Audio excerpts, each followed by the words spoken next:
നമസ്കാരം. Evening business ന്യൂസിലേക്ക് സ്വാഗതം. പ്രധാന വാർത്തകൾ. GST നിരക്കിളവ് ഡിമാൻഡ് വർദ്ധിപ്പിക്കുമെന്ന് നിർമ്മല സീതാരാമൻ.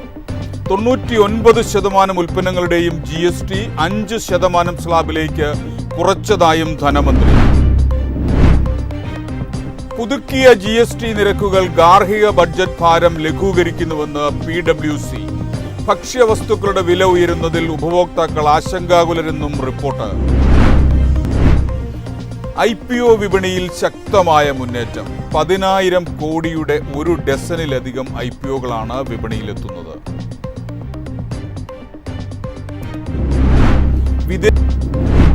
വിദേശ നാണ്യ കരുതൽ ശേഖരത്തിൽ വർധന. കരുതൽ ശേഖരം $4.03 ബില്യൺ വർദ്ധിച്ച് $698.3 ബില്യൺ. ട്രംപിനെതിരെയുള്ള രൂക്ഷ വിമർശനവുമായി ചൈനീസ് ഭരണകൂടം.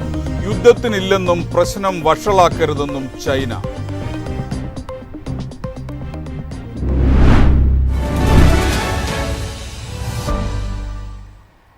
വിശദമായ വാർത്തകളിലേക്ക്. GST നിരക്കിളവ് ഡിമാൻഡ് വർദ്ധിപ്പിക്കുമെന്ന് നിർമ്മല സീതാരാമൻ. 99% ഉൽപ്പന്നങ്ങളുടെയും GST 5% സ്ലാബിലേക്ക് കുറച്ചതായും ധനമന്ത്രി അവകാശപ്പെട്ടു. മുമ്പ് 19% GST ബ്രാക്കറ്റിലുണ്ടായിരുന്ന 99% ഉൽപ്പന്നങ്ങളുടെയും GST 5% സ്ലാബിലേക്ക് കുറച്ചിട്ടുണ്ടെന്ന് ധനമന്ത്രി നിർമ്മല സീതാരാമൻ പറഞ്ഞു. സെപ്റ്റംബർ 3 നടന്ന GST കൗൺസിൽ യോഗത്തിനു ശേഷം അനാച്ഛാദനം ചെയ്ത സമഗ്രമായ GST പരിഷ്കാരങ്ങൾ നടപ്പിലാക്കിയാൽ രാജ്യത്തുടനീളം വലിയ മാറ്റം കൊണ്ടുവരുമെന്ന് പ്രതീക്ഷിക്കുന്നു. ഇത് ഇന്ത്യയിലെ 1.4 ബില്യൺ പൗരന്മാരെ നേരിട്ട് ബാധിക്കും. എല്ലാ സംസ്ഥാനങ്ങളുടെയും സമ്മതത്തോടെ GST കൗൺസിൽ യോഗത്തിൽ നികുതി കുറയ്ക്കൽ തീരുമാനം ഏകകണ്ഠമായി അംഗീകരിച്ചു. നവരാത്രിയുടെ ആദ്യ ദിവസമായ സെപ്റ്റംബർ 22-ന് GST നിരക്കുകളിലെ എല്ലാ മാറ്റങ്ങളും പ്രാബല്യത്തിൽ വരും. 2017 65 ലക്ഷം പേർ GSTയിൽ രജിസ്റ്റർ ചെയ്തിരുന്നുവെന്നും ഇന്ന് ആ സംഖ്യ 1.51 കോടിയായി വളർന്നിട്ടുണ്ടെന്നും അവർ ചൂണ്ടിക്കാട്ടി. പലചരക്ക് സാധനങ്ങൾ, പാക്കേജ് ചെയ്ത ഭക്ഷണങ്ങൾ, വീട്ടുപകരണങ്ങൾ, കരകൗശല വസ്തുക്കൾ എന്നിവയുൾപ്പെടെ 350-ലധികം ഇനങ്ങൾക്ക് GST നിരക്കുകൾ കുറച്ചിട്ടുണ്ട്. ചെറുകിട ബിസിനസ്സുകൾ ഉന്നയിച്ച റീഫണ്ട് പ്രശ്നങ്ങൾ പരിഹരിക്കപ്പെട്ടു. 90% റീഫണ്ടുകളും വേഗത്തിൽ പ്രോസസ്സ് ചെയ്യപ്പെടുന്നു.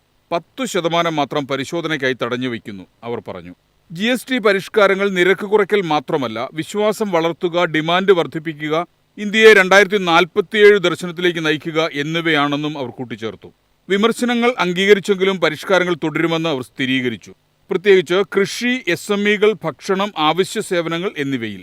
2047 ഇന്ത്യയെക്കുറിച്ചുള്ള പ്രധാനമന്ത്രി മോദിയുടെ ദർശനം സാക്ഷാത്കരിക്കുന്നതിൽ GST പരിഷ്കാരങ്ങൾ നിർണായക പങ്കുവഹിക്കുമെന്ന് നിർമ്മല സീതാരാമൻ പറഞ്ഞു. News desk, MyFin TV. IPO വിപണിയിൽ ശക്തമായ മുന്നേറ്റം. 10,000 കോടി രൂപയുടെ ഒരു ഡസനിലധികം IPOകളാണ് വിപണിയിലെത്തുന്നത്. സെപ്റ്റംബർ 15 ആരംഭിക്കുന്ന ആഴ്ചയിൽ ഈ കമ്പനികളെല്ലാം അവരുടെ പ്രൈസ് ബ്രാൻഡുകൾ പ്രഖ്യാപിക്കുമെന്നും സെപ്റ്റംബർ 30 മുൻപ് അവരുടെ IPOകൾ ആരംഭിക്കാൻ പദ്ധതിയിടുന്നുവെന്നും പ്രതീക്ഷിക്കുന്നു. GST 2.0 പരിഷ്കാരങ്ങൾ ഉൾപ്പെടെയുള്ള നയനടപടികളാണ് IPO വിപണിക്ക് കരുത്തായത്. നിരക്ക് കുറയ്ക്കലിലൂടെ RBIയുടെ പണനയ ലഘൂകരണവും കമ്പനികൾക്ക് ആവേശം പകർന്നു. അടുത്ത 2-3 ആഴ്ചയ്ക്കുള്ളിൽ 1 ഡസനിലധികം കമ്പനികളാണ് IPO ആരംഭിക്കാൻ തയ്യാറെടുക്കുന്നത്. ഐവാലു info solutions, Swastik green energy, Jinkushal industries, Atlanta electricals, park Mediworld, solar world energy solutions, Jain resource recycling, CIAL HR service, GK energy, Ganesh consumer products, Anand Rathi share and stock brokers, Seshasayee technologies എന്നിവ പ്രാഥമിക വിപണിയിൽ എത്താൻ തയ്യാറെടുക്കുന്ന സ്ഥാപനങ്ങളിൽ ഉൾപ്പെടുന്നുവെന്ന് മർച്ചന്റ് ബാങ്കർമാർ പറയുന്നു. Anantam highway, InvIT, Epack, prefab technologies, Pranav constructions, Truealt bio energy എന്നിവയിൽ നിന്നുള്ള ഓഫറുകൾ ഇതിനുശേഷം ഉണ്ടാകുമെന്ന് മർച്ചന്റ് ബാങ്കർമാർ സൂചിപ്പിച്ചു. സെപ്റ്റംബർ 22-30 തീയതികളിൽ ഈ സ്ഥാപനങ്ങൾ അവരുടെ പ്രൈസ് ബാൻഡുകൾ പ്രഖ്യാപിക്കാൻ സാധ്യതയുണ്ട്. സെപ്റ്റംബർ അവസാനമോ ഒക്ടോബർ ആദ്യമോ ലോഞ്ചുകൾ നടക്കും. ഈ കമ്പനികൾ ഒരുമിച്ച് ഏകദേശം 10,000 കോടി രൂപ സമാഹരിക്കാൻ ലക്ഷ്യമിടുന്നു. News desk, MyFin TV. വിദേശ നാണ്യ കരുതൽ ശേഖരത്തിൽ വർധന. കരുതൽ ശേഖരം $4.03 ബില്യൺ വർദ്ധിച്ച് $698.3 ബില്യൺ എത്തി. സ്വർണ്ണ കരുതൽ ശേഖരത്തിലെ വർധനവാണ് കാരണമെന്ന് റിസർവ് ബാങ്ക്. സെപ്റ്റംബർ 5-ന് അവസാനിച്ച ആഴ്ചയിൽ ഇന്ത്യയുടെ വിദേശ നാണ്യ കരുതൽ ശേഖരം $4.038 ബില്യൺ വർദ്ധിച്ച് $698.268 ബില്യൺ സ്വർണ്ണ കരുതൽ ശേഖരത്തിലെ വർധനവാണ് ഇതിന് കാരണമെന്ന് റിസർവ് ബാങ്ക് ഓഫ് ഇന്ത്യ പറഞ്ഞു. RBI ഡാറ്റ അനുസരിച്ച് നിലവിൽ സ്വർണ്ണ കരുതൽ ശേഖരം 90.299 ബില്യൺ ഡോളറാണ്. റിപ്പോർട്ട് ചെയ്ത ആഴ്ചയിൽ 3.53 ബില്യൺ ഡോളറിന്റെ വർധനയുണ്ടായി.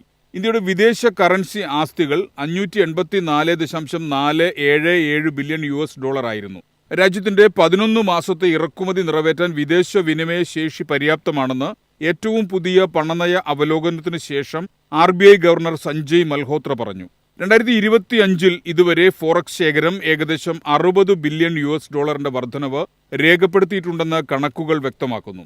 വിദേശ വിനിമയ കരുതൽ ശേഖരം ഒരു രാജ്യത്തിന്റെ കേന്ദ്ര ബാങ്കോ മോണിറ്ററി അതോറിറ്റിയോ കൈവശം വെച്ചിരിക്കുന്ന ആസ്തികളാണ്. പ്രധാനമായും US പോലുള്ള കരുതൽ കറൻസികളിലാണ് ഇത് സൂക്ഷിക്കുന്നത്. News desk MyFin TV. ഇതോടെ ഇന്നത്തെ ഈവനിംഗ് ബിസിനസ് ന്യൂസ് പൂർണ്ണമാകുന്നു. നമസ്കാരം.